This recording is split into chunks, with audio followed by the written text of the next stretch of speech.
Social media, Patel Prahlad Bhai, watching after subscribe, share, like, comment as you like. आज इस bulletin में बात होगी भागवत के मोदी को चेतावनी की, राहुल गांधी के मोदी सरकार पर हमले की, देखेंगे एसआईआर पर गरमाई सियासत को, बिहार एनडीए में पड़ी फूट को, जानेंगे यूपी में फिर गरमाए बुलडोजर विवाद को, और बुलेटिन के आखिर में देखेंगे जाने माने कार्टूनिस्ट इरफान की किस खबर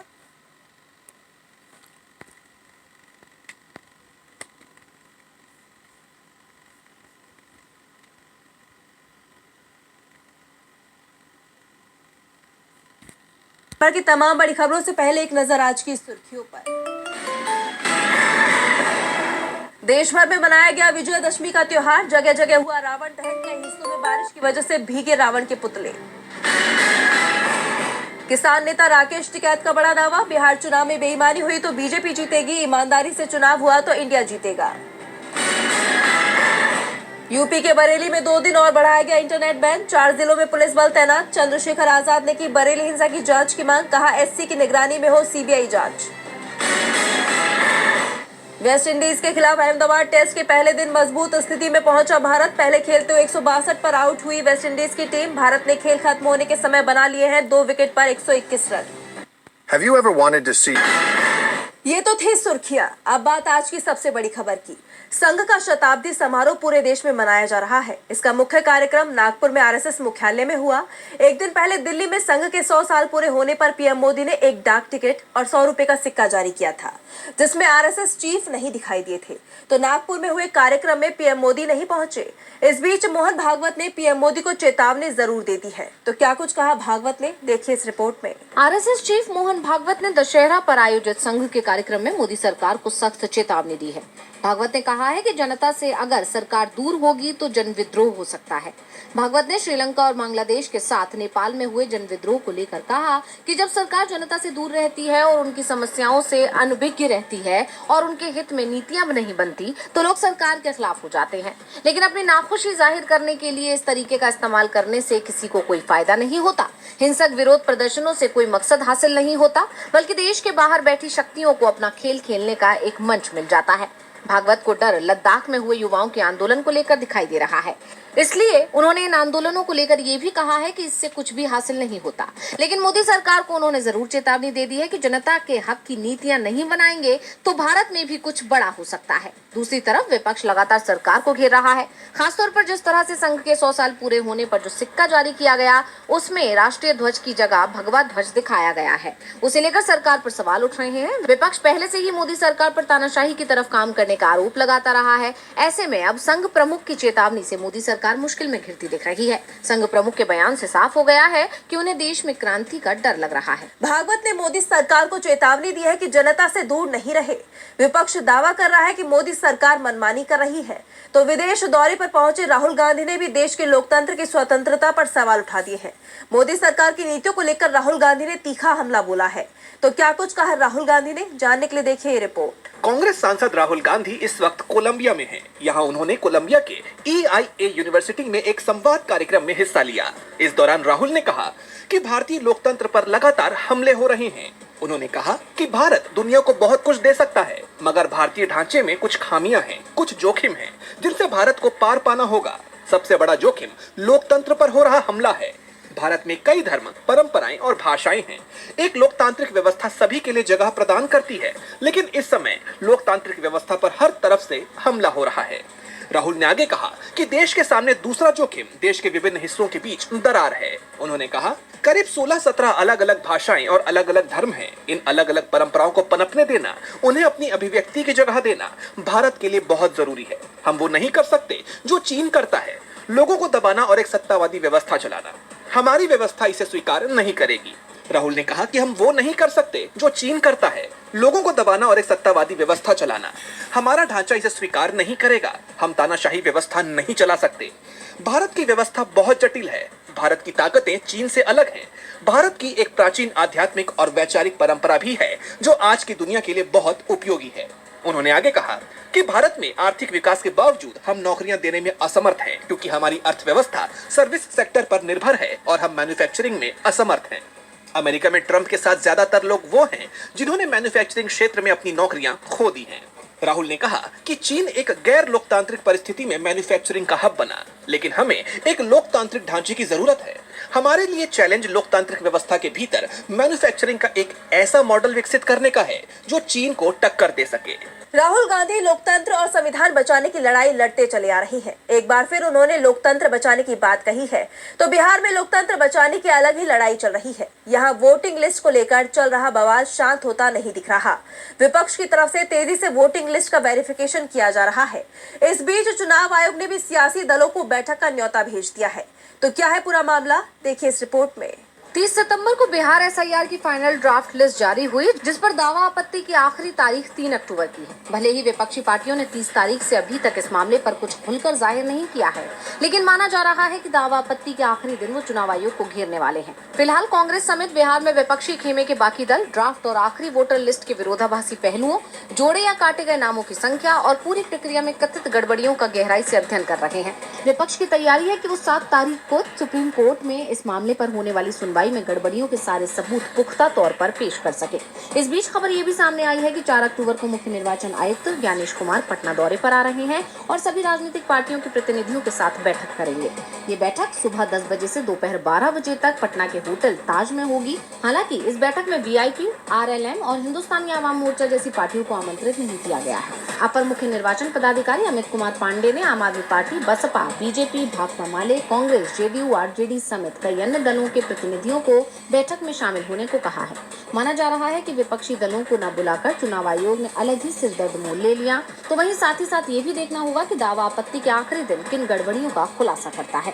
बिहार में वोटर लिस्ट को लेकर सियासत गरमाई हुई है। विपक्ष के हमले से चुनाव आयोग बैकफुट पर दिखाई दे रहा है, तो एनडीए के अंदर अलग ही खेल चल रहा है। सीट बंटवारे को लेकर तो सहयोगी दल पहले से ही बीजेपी और जेडीयू पर दबाव बना रहे थे, लेकिन अब इन दोनों ही बड़े दलों में बगावत भी शुरू हो गई है। जेडीयू के विधायक और दूसरे नेता पार्टी छोड़ने की तैयारी में है।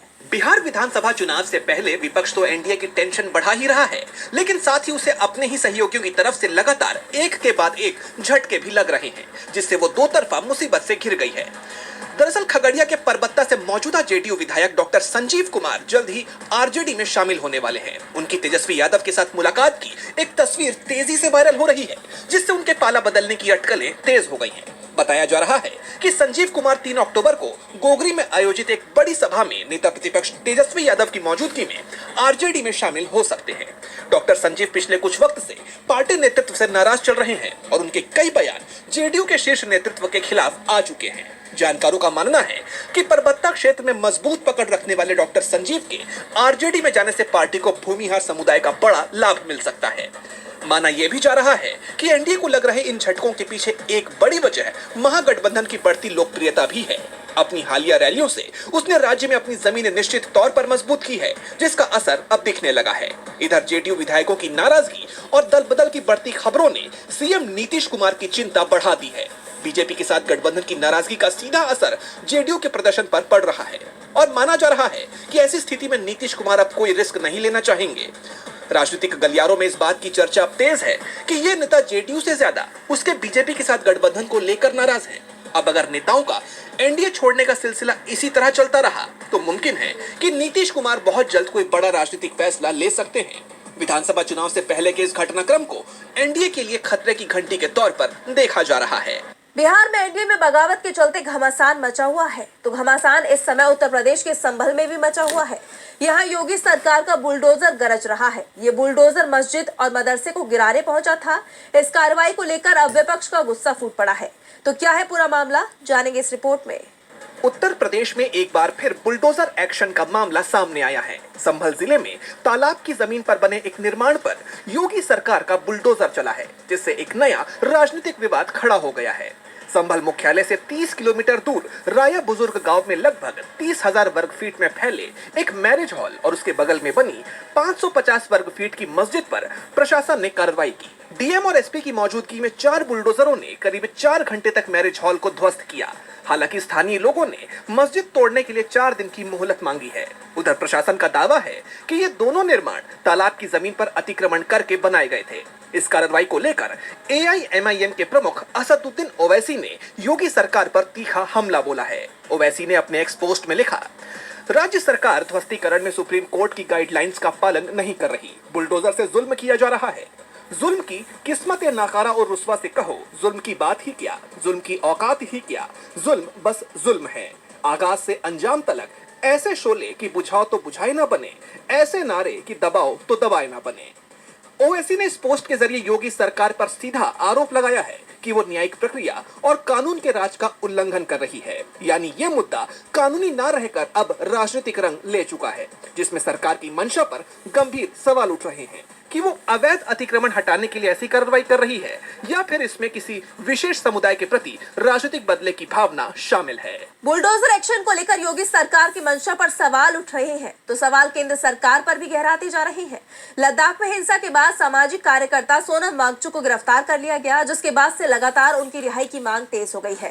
सीनियर वकील प्रशांत भूषण ने सोनम वांगचुक की गिरफ्तारी पर सवाल उठाए हैं। साथ ही लद्दाख के जो हालात हैं उस पर उनकी पत्नी गीतांजलि का गुस्सा भी फूट पड़ा। गीतांजलि ने राष्ट्रपति मुर्मू और PM मोदी को पत्र लिखा है। तो क्या है लद्दाख के मौजूदा हालात, जानने के लिए देखिए ये रिपोर्ट। लद्दाख के लोग इस वक्त मुश्किलों से जूझ रहे हैं। हिंसा हुए काफी वक्त बीत चुका है। सोशल एक्टिविस्ट सोनम वांगचुक की गिरफ्तारी को लगभग 1 सप्ताह हो चुका है और अब उनकी रिहाई की मांग को लेकर प्रदर्शन बढ़ता जा रहा है। इस बीच लेह की एक अदालत ने हिंसा के सिलसिले में गिरफ्तार किए गए 26 लोगों को अंतरिम जमानत दे दी है। आपको याद होगा कि हाल ही में लद्दाख में हिंसा हुई थी, जिसमें 4 लोगों की जान चली गई थी, जिसके बाद 26 लोगों को गिरफ्तार कर लिया गया और अब इन्हें जमानत मिल गई है। लेकिन लद्दाख के हालात सामान्य होते नहीं दिखाई दे रहे। ऐसे में सोनम वांगचुक की पत्नी गीतांजलि का केंद्र सरकार पर गुस्सा फूट पड़ा। उन्होंने सरकार की आलोचना करते हुए लद्दाख के लोगों पर पुलिस अत्याचार का आरोप लगाया। गीतांजलि ने कहा कि क्या भारत सचमुच आजाद है? 1857 में 24,000 अंग्रेजों ने महारानी के आदेश पर 30 करोड़ भारतीयों पर अत्याचार करने के लिए 1,35,000 भारतीय सिपाहियों का इस्तेमाल किया था। आज गृह मंत्रालय के आदेश पर 1 दर्जन प्रशासक 2,400 लद्दाखी पुलिस का दुरुपयोग करके 3 लाख लद्दाखियों पर अत्याचार कर रहे हैं। वांगचुक की पत्नी के आरोपों से केंद्र सरकार घिरती जा रही है।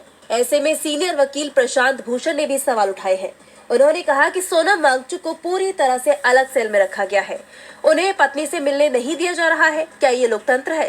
क्या एक शांतिवादी कार्यकर्ता के साथ ऐसा व्यवहार कानूनी या मानवीय है? इससे पहले वांगचुक की पत्नी गीतांजलि ने राष्ट्रपति द्रौपदी मुर्मू को एक भावुक पत्र लिखकर अपने पति की तत्काल और बिना शर्त रिहाई की मांग की। गीतांजलि ने आरोप लगाया कि राज्य और उसकी विभिन्न एजेंसियां उन्हें और उनके परिवार को पूरी तरह से सता रही है, साथ ही उनकी निगरानी की जा रही है। अब इन आरोपों पर सरकार क्या जवाब देती है, इस पर सबकी नजरें बनी हुई है। सोनम वांगचुक की गिरफ्तारी पर मोदी सरकार घिरती दिखाई दे रही है, तो मोदी सरकार की नीतियां भी सवालों में बनी हुई है। मोदी सरकार अपनी विदेश नीति को लेकर बड़े बड़े दावे करती है, लेकिन जिस तरह से एक के बाद एक भारत के करीबी देश भारत का साथ छोड़ते दिखाई दे रहे हैं, भारत को आंख दिखा रहे हैं, उससे मोदी सरकार की विदेश नीति पर बड़ा सवाल खड़ा हो गया है। और अब ऐसा ही एक और मामला सामने आया है, जिससे मोदी सरकार घिर गई है। देखिए रिपोर्ट। मोदी सरकार के राज में भारत के रिश्ते उसके करीबी देशों से धीरे धीरे खराब ही हो रहे हैं। अमेरिका तो लगातार भारत को झटके दे ही रहा है। राष्ट्रपति डोनाल्ड ट्रंप एक के बाद एक फैसला ले रहे हैं, जिससे भारत की मुश्किलें बढ़ गई है। और अब भारत के एक और करीबी देश ने, जो खुद को भारत का दोस्त बताता है, उसने भी भारत को झटका दे दिया है, जिसमें पहला नाम है फ्रांस का।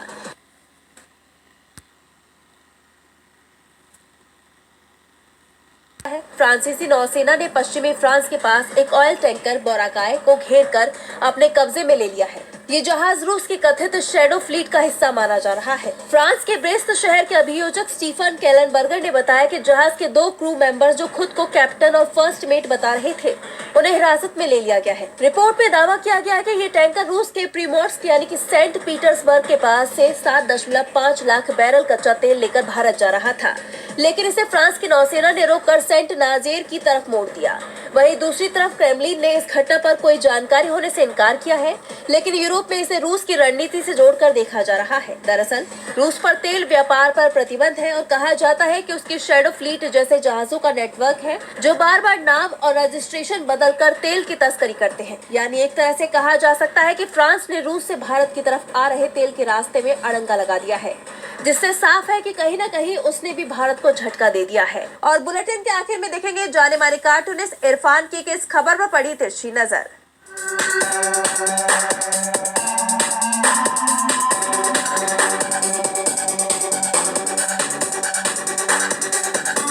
देश ने आज फिर गांधी जयंती पर महात्मा गांधी को याद किया, मगर क्या ये वही हिंदुस्तान है जिसे गांधी ने आज़ादी की लड़ाई लड़ने के लिए बुना था और अपने चरखे से काट काट एक ही आवाज में बोलने वाला हिंदुस्तान तैयार किया था जो आज़ादी की लड़ाई लड़ रहा था।